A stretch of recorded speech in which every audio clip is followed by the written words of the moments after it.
नमस्कार, मैं हूं आपके साथ निलोफर अंसारी और आप देख रहे हैं न्यूज समाचार जनता की आवाज। आइए नजर डालते हैं आज की बड़ी खबर पर।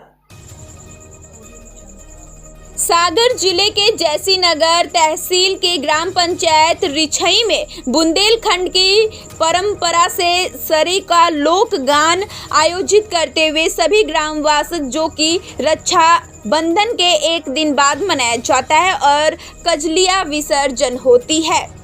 जैसीनगर से चंद्रभान यादव की खास रिपोर्ट।